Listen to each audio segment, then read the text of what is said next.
आवाज लोकशाहीचा मध्ये आज आपण पाहणार आहोत नांदेडमधील नागरिकांच्या समस्या नेमक्या काय आहेत त्या। नमस्कार, मी कमलाकर बिरादार। आवाज लोकशाहीचा या कार्यक्रमामध्ये सर्व प्रेक्षकांचं पुन्हा एकदा स्वागत आहे। आवाज लोकशाहीच्या या कार्यक्रमाच्या माध्यमातून सर्वसामान्यांच्या समस्या ज्या आहेत ते आपण सरकारपर्यंत पोहोचवण्याचं काम करतोय।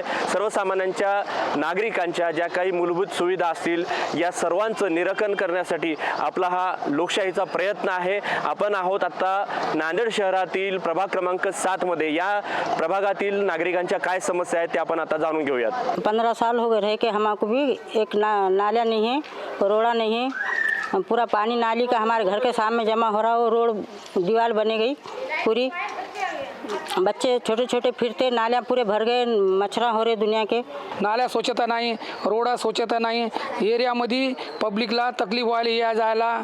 लेकराला इकडे शाळा आहे तेरानगरमध्ये, जिजामाता शाळा आहे, येणं जाणाऱ्या लेकराला चिले पिलेला लेकराला तकलीफ होतात।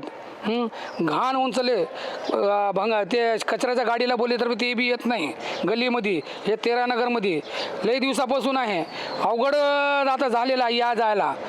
ते नळ नाही तर असं कसं केलं की आमचं हे काय केलं की काय मळ केलं की आम्हाला असं नाही ते काहीच नाही, आम्हाला कुठंच काहीच नाही। जरा ढळान बसायला सावली नसल्यावणी झाली। करावं काय आता, इलाजच नाही, आमचा इलाजच नाही पुढे बोलायचा। महापालिकेचं तर इकडे दुर्लक्ष आहे। मच्छर एवढे होत आहेत की त्याच्यामुळे हे साथीचे आजार जे होत आहेत, लोकांचे ताप उतरत नाही। आणि हे परवा पूर येऊन गेला या ठिकाणी। 2006 मध्ये नाल्या रोड्याचं काम झालं आहे, तेव्हापासून कोणी नाली केली नाही, रोड केली नाही। वर्षानं पाऊस पाणी येते, नाल्या भरून राहत, नळाला पाणी आलं की भरपूर रोडवर पाणी होऊन जाते जमा। कोणी काढायला येत नाहीत, 8-8 दिवस 15-15 दिवस पण येत नाहीत आमच्या इकडं। अशी समस्या खूप आहे आमच्या इकडं, पण कोणी नगरसेवक नाही का कोणी बघायला रिकामे नाही आमच्याकडं। नाल्या केलेल्या आहेत पण त्या नाल्यातून पाणी वाहून जात नाही, त्याचं व्यवस्थित जे पाण्याचं वहन व्हायला पाहिजे ते होत नाही। आणि मग साचलेल्या पाण्यामुळं या ठिकाणी डासाचा प्रादुर्भाव मोठ्या प्रमाणात आहे। डेंग्यूची संख्या या भागामध्ये एवढी मोठी आहे की 1-2 घर आड करून या ठिकाणी डेंग्यू रुग्ण आढळतात, अशी या भागाची परिस्थिती आहे। या ठिकाणचे रस्ते कधी झालेत किंवा हा खरंच शहरातला भाग आहे का, कधी कधी हा देखील प्रश्न पडतो। आता नगरसेवक नाही त्या भागात, त्यामुळं आणखी एक अडचण इथल्या नागरिकांना होते। प्रशासन असल्यामुळं प्रशासनाचं तेवढं इकडे लक्ष नाही आणि लोकप्रतिनिधी या ठिकाणी भिरकत नाहीतच, त्यामुळं सुद्धा या भागातल्या अडचणींची समस्या ही खूप मोठी आता वाढली आहे।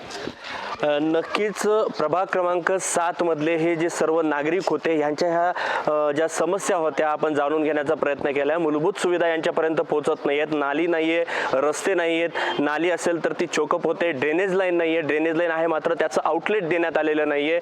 खांबावरची लाईन जी आहे ती सुद्धा लोंबकळती आहे। अशा अनेक समस्यांना या नागरिकांना तोंड द्यावं लागतंय। मात्र महानगरपालिकेवरती प्रशासक असल्यामुळं कुठल्याही लोकप्रतिनिधींनी सुद्धा ही आपली कैफियत मांडू शकत नाही। या अनेक समस्या या प्रभाग क्रमांक 7 मधल्या आहेत। कमलाकर बिरादार, लोकशाही मराठी, नांदेड।